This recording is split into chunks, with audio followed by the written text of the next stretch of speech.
ಈ ಹುಡುಗಿನ ನೋಡಿ, ಜಸ್ಟ್ 27 ವರ್ಷ.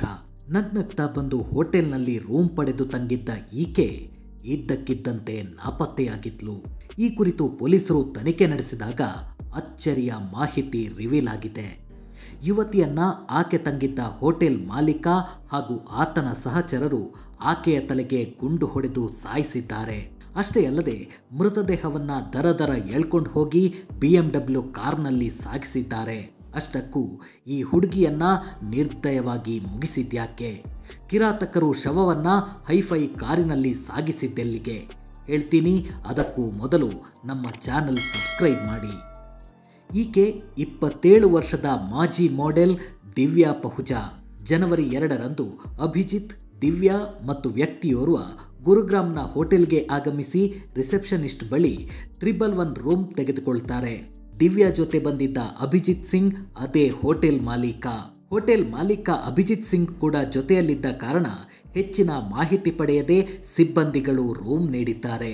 ಆದರೆ ಅದೇ ದಿನ ರಾತ್ರಿ ದಿವ್ಯಾಳ ಕೊಲೆ ನಡೆದಿದೆ. ಬಳಿಕ BMW ಕಾರ್ನಲ್ಲಿ ಆಕೆಯ ಮೃತದೇಹವನ್ನ ತೆಗೆದುಕೊಂಡು ಹೋಗಿದ್ದಾರೆ.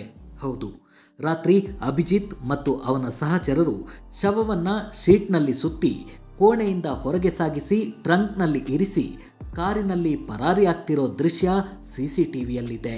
ಅಷ್ಟಕ್ಕೂ 27 ವರ್ಷದ ಮಾಜಿ ರೂಪದರ್ಶಿಯನ್ನ ಈ ಪರಿ ನಿರ್ದಯವಾಗಿ ಕೊಲ್ಲೋದಕ್ಕೆ ಕಾರಣ ಏನು ಅನ್ನೋದನ್ನ ಹುಡುಕ್ತಾ ಹೋದಾಗ 7 ವರ್ಷಗಳಿಂದ ಕುದಿಯುತ್ತಿದ್ದ ಸೇಡಿನ ಕಥೆಯೊಂದು ತೆರೆದುಕೊಳ್ಳುತ್ತೆ.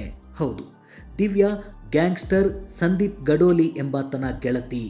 ಆದರೆ ಈಕೆ ತನ್ನ ಗ್ಯಾಂಗ್ಸ್ಟರ್ ಗೆಳೆಯನಿಗೆ ಮುಹೂರ್ತ ಇಟ್ಟು ಬಿಟ್ಟಿದ್ಲು. ಅದು 2016 ಫೆಬ್ರವರಿ 7. ಮುಂಬೈನ ಹೋಟೆಲ್ ಒಂದರಲ್ಲಿ ಗ್ಯಾಂಗ್ಸ್ಟರ್ ಸಂದೀಪ್ ಗಡೋಲಿಯ ಎನ್ಕೌಂಟರ್ ನಡೆಯುತ್ತೆ.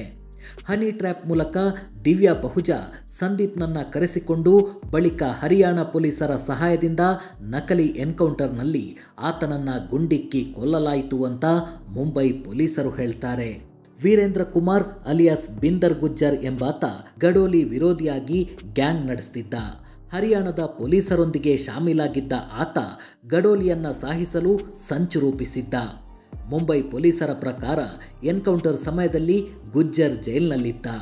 ಆದರೆ ಅವನ ಸಹೋದರ ಮನೋಜ್ ಸಹಾಯದಿಂದ ಸಂಚು ರೂಪಿಸಿದ್ದ. ಇದಕ್ಕಾಗಿ ದಿವ್ಯಾಳನ್ನ ಹನಿ ಟ್ರ್ಯಾಪ್ನಂತೆ ಬಳಸಿದ್ದ. ದಿವ್ಯಾ ಪೊಲೀಸರಿಗೆ ರಹಸ್ಯ ಏಜೆಂಟ್ ಆಗಿ ಕೆಲಸ ಮಾಡ್ತಿದ್ದಾಗ ಗಡೋಲಿಯ ಗೆಳತಿಯಾಗಿದ್ಲು. ಮುಂಬೈನಲ್ಲಿ ಗಡೋಲಿಯ ಎನ್ಕೌಂಟರ್, ಅದಕ್ಕೆ ಕಾರಣವಾದ ಸಂದರ್ಭಗಳ ಸತ್ಯಾಸತ್ಯತೆಯ ಬಗ್ಗೆ ಹಲವಾರು ಪ್ರಶ್ನೆಗಳನ್ನು ಹುಟ್ಟುಹಾಕಿತ್ತು. ನಕಲಿ ಎನ್ಕೌಂಟರ್ನಲ್ಲಿ ದಿವ್ಯಾ, ಆಕೆಯ ತಾಯಿ ಮತ್ತು 5 ಪೊಲೀಸ್ ಸಿಬ್ಬಂದಿಯ ಮೇಲೆ ಗಡೋಲಿ ಹತ್ಯೆಯ ಪ್ರಕರಣ ದಾಖಲಾಗಿತ್ತು. ಅಲ್ಲದೆ ಅವರನ್ನು ಬಂಧಿಸಲಾಗಿತ್ತು. ಆದಾಗ್ಯೂ ದಿವ್ಯಾಗೆ ಬಾಂಬೆ ಹೈಕೋರ್ಟ್ ಜೂನ್ 2023ರಲ್ಲಿ ಜಾಮೀನು ನೀಡಿತು. ಜಾಮೀನು ಪಡೆಯುವ ಮುನ್ನ ದಿವ್ಯಾ 7 ವರ್ಷಗಳ ಕಾಲ ಜೈಲಿನಲ್ಲಿ ಕಳೆದಿದ್ಲು. ಇದೀಗ ದಿವ್ಯಾ ಕೊಲೆಯಾಗಿದೆ.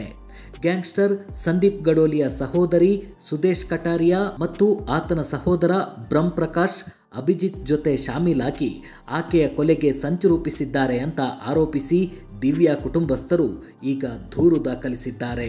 ಒಟ್ನಲ್ಲಿ ಮಾಡಬಾರದ ಕೆಲಸ ಮಾಡಿ 27 ವರ್ಷದ ಹುಡುಗಿ ಮಸಣ ಸೇರಿದ್ದಾಳೆ.